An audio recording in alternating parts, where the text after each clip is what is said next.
ভারতের পানিতে স্মরণকালের ভয়াবহ বন্যায় 11 জেলা প্লাবিত, ভেঙেছে গোমতী ও হালদার বাঁধ, দুর্গতদের দুর্ভোগ চরমে। বন্যায় এ পর্যন্ত 13 জনের মৃত্যু, ক্ষতিগ্রস্ত 45 লাখ মানুষ, পানিবন্দী প্রায় 9 লাখ। টিএসসিতে আজও চলছে ত্রাণ সংগ্রহ।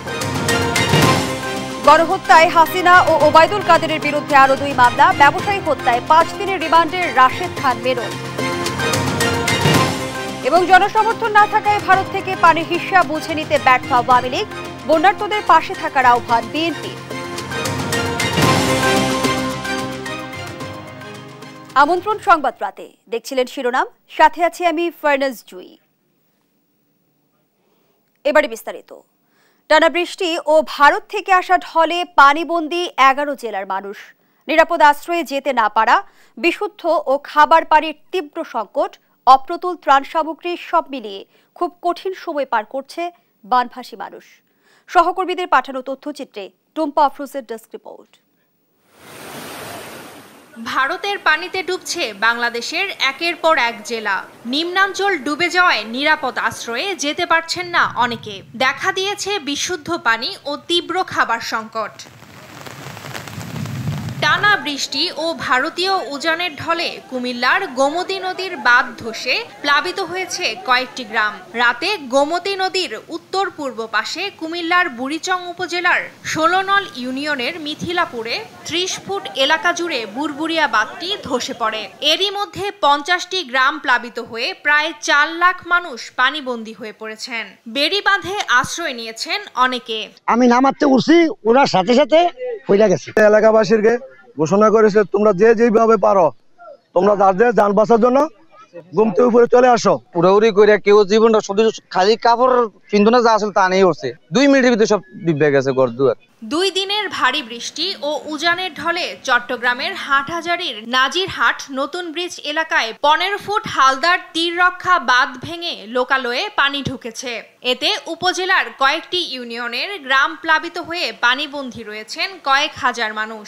এছাড়া ফটিকছড়ি উপজেলা ও সংলগ্ন এলাকায় পানিবন্দী হয়ে পড়েছেন 1 লাখের বেশি মানুষ। লক্ষ্মীপুরের 5 উপজেলার নিম্নাঞ্চল প্লাবিত হয়ে পানিবন্দী প্রায় 6 লাখ মানুষ। কমলনগর ও রামগতি উপজেলায় ফসলি জমি ও মাছ ভেসে গেছে পানিতে। দেখা দিয়েছে বিশুদ্ধ পানি ও তীব্র খাবার সংকট। এদিকে মৌলভীবাজারে 4টি নদ নদীতে পানি বিপদসীমার উপর দিয়ে প্রবাহিত হচ্ছে। সদর, রাজনগর, কমলগঞ্জ, কুলাউড়া, জুড়ি ও বড়লেখা উপজেলার 37টি ইউনিয়নের 3 শতাধিক গ্রাম প্লাবিত হয়েছে। পানিবন্দী হয়েছেন 3 লক্ষাধিক মানুষ।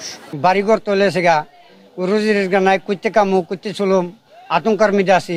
অনিবারে যাওয়া যায় না, পানির তুর বেশি, খুব অবস্থা ভালো না। টানা 8 দিন জোয়ারের পানিতে প্লাবিত রয়েছে ভোলার উপকূল। এতে নিম্নাঞ্চল ডুবে পানিবন্দী হয়েছেন হাজার হাজার মানুষ। এক বাসে লয়ে যায়, ঘর দুয়ার থাকতারি না, বাইরে পানি কেজি উঠতে ঘর দুয়ার কিছুই নাই, মাটি মুটি সব লয়ে গেছে নদীয়ে। আমরা খাওয়া দাওয়ায় স্বর্গ দিকে আমার কষ্ট হইতে আছে। এই পরিস্থিতি আরো 2-1 দিন থাকতে পারে বলে আশঙ্কা করছে পানি উন্নয়ন board. Tumpa Afroz, news desk, দেশ টিভি। বন্যার পানিতে তলিয়েছে নোয়াখালী, ফেনী, কুমিল্লা। এরই আরো জানাতে ফেনী থেকে সরাসরি যুক্ত হচ্ছেন সহকর্মী মাইনুদ্দিন আরিফ। আরিফ, ফেনীর পরিস্থিতি কি দেখতে পাচ্ছেন, সরেজমিনে কি তথ্য চিত্র দেখছেন আমাদের জানাবেন। সেই সঙ্গে জানাবেন বানভাসী মানুষগুলো নিরাপদ আশ্রয়ে যেতে পেরেছে কি?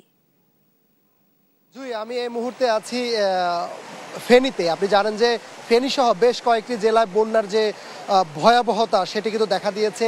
বিশেষ করে ফেনী জেলাতে বন্যার যে আতঙ্কিত করেছে মানুষকে, ভয়াবহতা দেখিয়েছে, সেটির রূপ যদি আমি একটু দেখাই। এখন আমার সামনে যে সড়কটি রয়েছে সেই সড়কের পানির যে স্রোত, সেই স্রোতে বলে দিচ্ছে আসলে এই বন্যার ভয়াবহতা কতটুকু আসলে। আরেকটা বিষয় জানিয়ে রাখি যে শুধুমাত্র এখানে যারা এসেছে বা আসছেন তারাই বুঝতে পারছেন এখানকার মানুষের যে আর্তনাদ, যে কষ্ট, সেটি আসলে বলে বোঝানোর ভাষা নেই। এখন তাদেরকে উদ্ধার করার তেমন চোখে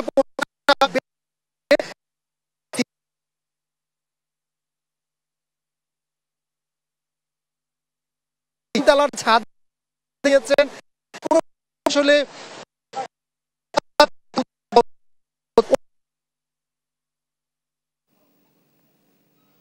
ধন্যবাদ জানাচ্ছি আপনাকে। দর্শক, ফেনী থেকে বন্যার পরিস্থিতি জানাচ্ছিলেন সহকর্মী মাইনুদ্দিন আরিফ। বন্যায় এ পর্যন্ত 13 জন মারা গেছেন, এর মধ্যে 2 জন নারী। ক্ষতিগ্রস্ত হয়েছেন প্রায় 45 লাখ মানুষ, জানিয়েছে দুর্যোগ ব্যবস্থাপনা ও ত্রাণ মন্ত্রণালয়।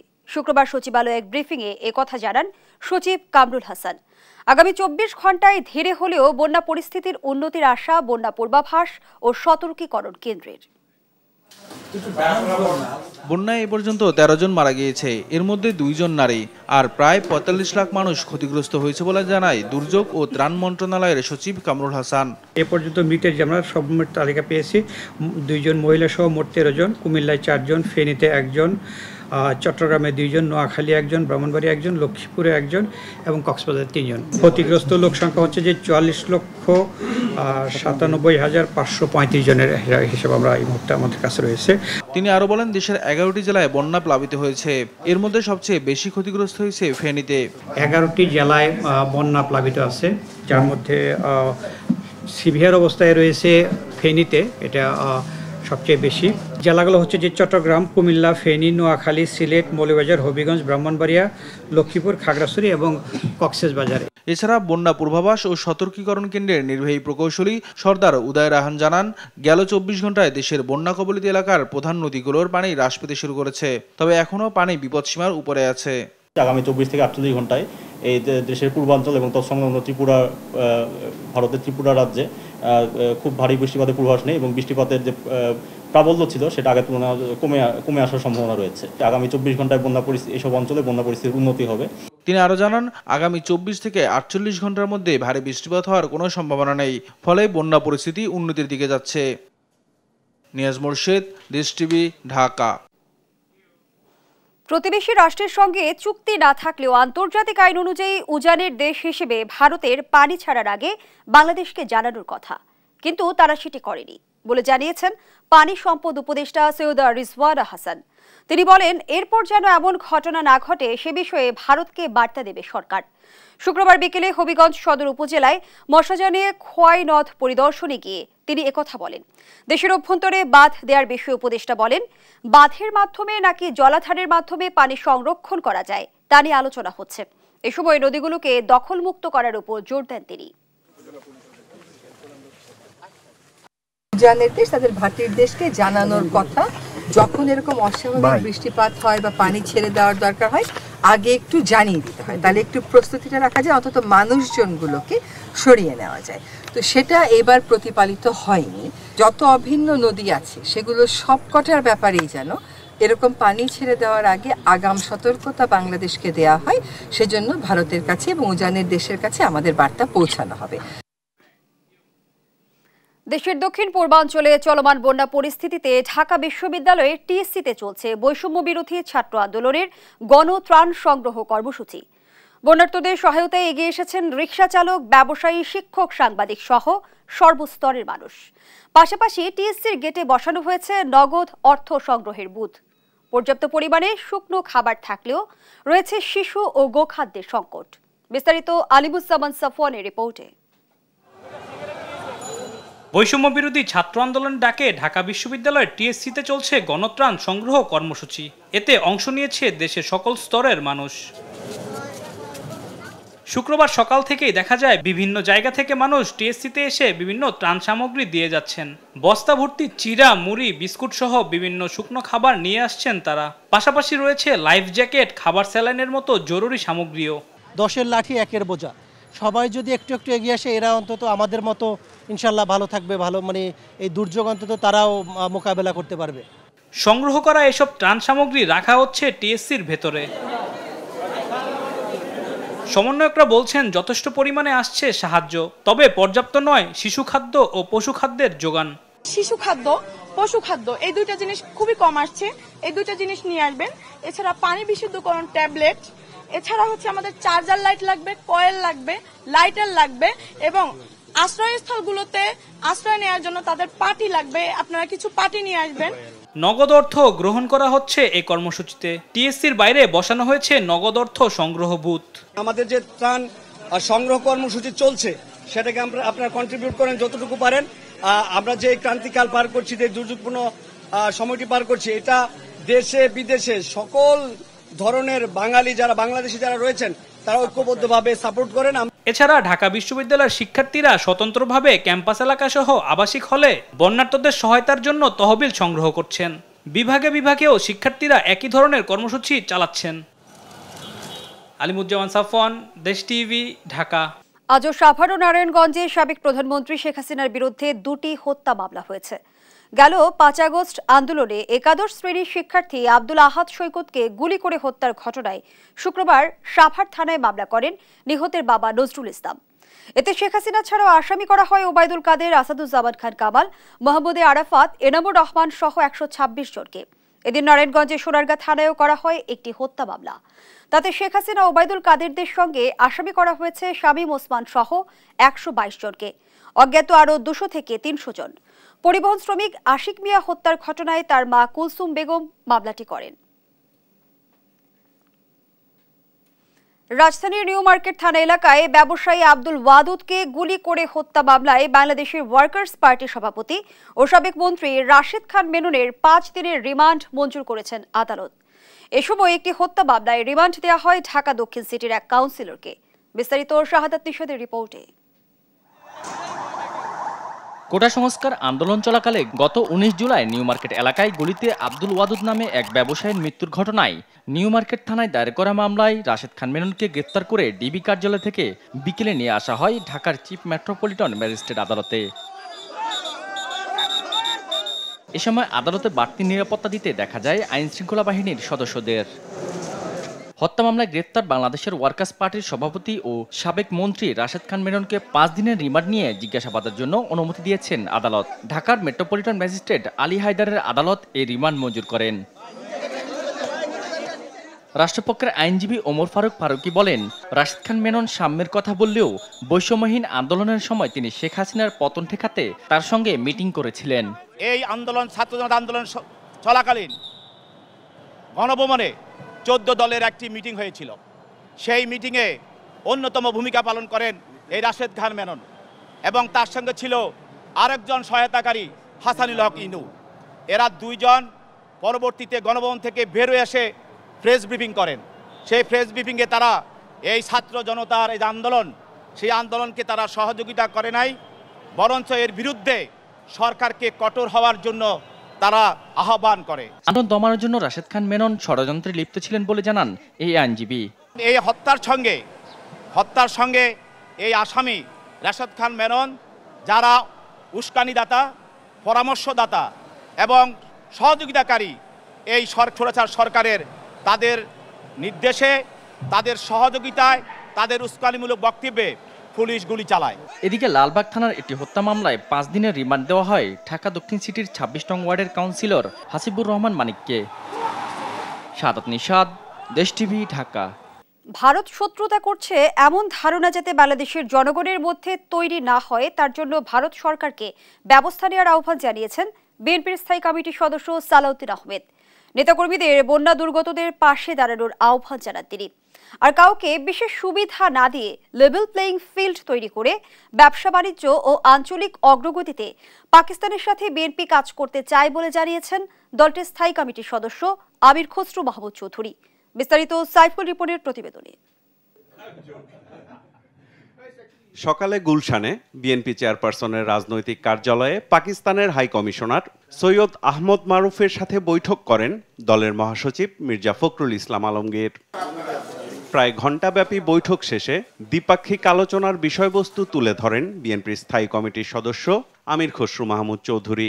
আমরা মনে করি এটা লেভেল প্লেইং ফিল্ডের মাধ্যমে বাংলাদেশের জনসাধারণ যেখানে উপকৃত হবে, বাংলাদেশ যেখানে উপকৃত হবে, সেই ধরনের একটি অর্থনৈতিক প্রক্রিয়া যেটা বিগত দিনে অনুপস্থিত ছিল, আমরা মনে করি সেটা আমরা সবার জন্য সমান অধিকার রেখে, লেভেল প্লেইং ফিল্ড রেখে এই বাইল্যাটারালি দ্বিপাক্ষিক এবং আঞ্চলিক সহযোগিতা আমরা সামনের দিকে এগিয়ে নিয়ে যাব। এদিকে দলের পক্ষ থেকে লক্ষ্মীপুরে বন্যা দুর্গতদের মাঝে ত্রাণ সহায়তা দিতে গিয়ে উজান থেকে পানি ছেড়ে দেওয়ার বিষয়ে বাংলাদেশের মানুষের কথা বিবেচনায় নিতে ভারতের প্রতি আহ্বান জানান বিএনপির যুগ্ম মহাসচিব শহীদউদ্দিন চৌধুরিয়ানী। আমি আশা করব যে বন্ধু রাষ্ট্রের সঙ্গে বন্ধু রাষ্ট্রের যে সম্পর্ক সেটা মানুষের সেন্টিমেন্টকে ধারণ করেই করবে, অন্য কিছুতে নয়। কুমিল্লায় বন্যা দুর্গত এলাকা পরিদর্শনে যাওয়ার আগে গুলশানের নিজ বাসভবনে সাংবাদিকদের সাথে আলাপকালে বিএনপির স্থায়ী কমিটির সদস্য সালাউদ্দিন আহমেদ বলেন, জনম্যান্ডেট না থাকায় ভারতের সাথে পানি নিয়ে দেশের ন্যায্য হিস্সা বুঝে নিতে পারেনি আওয়ামী শাসক গোষ্ঠী। পানির ন্যায্য হিস্সা পাওয়ার ব্যাপারে তাদের অবস্থান পরিষ্কার ছিল না এবং তারা যেহেতু ম্যান্ডেটবিহীন সরকার ছিল এবং বাংলাদেশের জনগণের পক্ষে আন্তর্জাতিকভাবে কোনো দেশের সাথে দাবি আদায়ের তাদের কোনো শক্ত অবস্থান শিরদাঁড়া শক্ত ছিল না, যেটার ভুক্তভোগী সারা বাংলাদেশের মানুষ আমরা। দুই দেশের জনগণের মধ্যে সম্পর্ক সুদৃঢ় করতে ভারত সরকারের প্রতি আহ্বানও জানান তিনি। তা আমি আহ্বান জানাবো, আপনারা বাংলাদেশের মানুষের যাতে দুরবস্থায় পড়তে না হয় এই বর্ষা মৌসুমে বিভিন্ন সময়ে অভিন্ন নদীর পানিগুলো যাতে উচ্চতা নিয়ন্ত্রণ করা যায়, আপনারা অবশ্যই সরকারের সাথে যোগাযোগ করে আপনারা সেই বিষয়ে ব্যবস্থা নেবেন, যাতে বাংলাদেশের মানুষের মনে এমন কোনো ধারণার সৃষ্টি না হয় যে ভারত আমাদের সাথে শত্রুতামূলক আচরণ করছে। রাজনীতিকে একপাশে রেখে দলীয় নেতাকর্মী সহ সবাইকে বন্যা দুর্গতদের পাশে দাঁড়ানোর আহ্বানও জানান সালাউদ্দিন আহমেদ। এক পাশে রেখে ত্রাণ তৎপরতায় আমরা মনোনিবেশ করব। সাইফুল রিপন, দেশ টিভি, ঢাকা। সরবরাহ কম থাকায় অস্থিতিশীল বাজার দর, দাম নিয়ন্ত্রণে সরাসরি কার্যকর পদক্ষেপ চান ক্রেতারা। সহকর্মীদের পাঠানো তথ্যচিত্রে ফারিহা ইসলামের ডেস্ক রিপোর্ট। রংপুরের বাজারে 720 টাকার গরুর মাংস বিক্রি হচ্ছে 680 টাকায়। কিছু পণ্যের দাম কমলেও অধিকাংশ পণ্যের দাম ঊর্ধ্বমুখী। ক্ষুব্ধ ক্রেতারা বলছেন বাজার নিয়ন্ত্রণ করা জরুরি হয়ে পড়েছে। এত বেশি কেন দাম, এটা আসলে আমরা বুঝতে পারছি না সাধারণ ক্রেতারা। তো এটা আসলে আমার মনে হয় যে মাঠ পর্যবেক্ষণ করলে আমাদের এটা আসলে সমাধান হবে। ফেসবুকে দেখি যে ইলিশ মাছের দাম অনেক কম, ধরেন 4500 টাকা 8 কেজি 4 পিস। এখানে দেখলাম যে 2000 টাকা কেজি, মানে একটা মাছের দামই হচ্ছে 2000 বা 1800 টাকা। তো এটা তো মানে মিলল না। এই বাজারে প্রতি কেজি মাছের দাম বেড়েছে 50 থেকে 60 টাকা। সরবরাহ কম, তাই দাম বেশি, দাবি বিক্রেতাদের।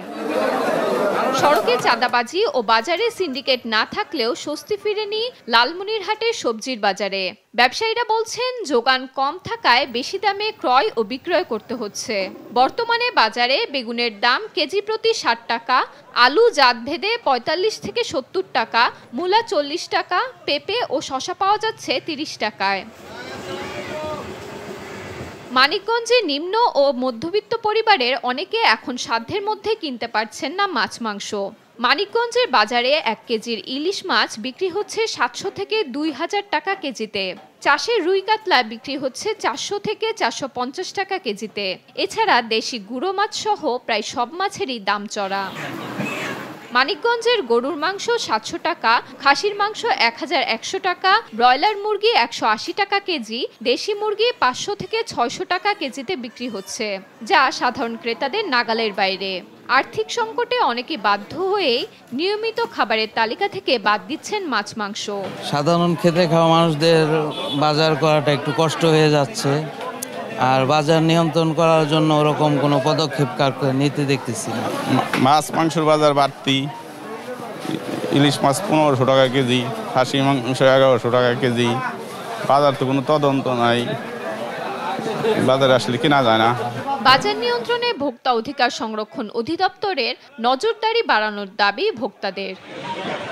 ফারিহা ইসলাম, নিউজ ডেস্ক, দেশ টিভি। সংবাদ প্রাতে শিরোনামগুলো জানিয়ে দিচ্ছি আরেকবার।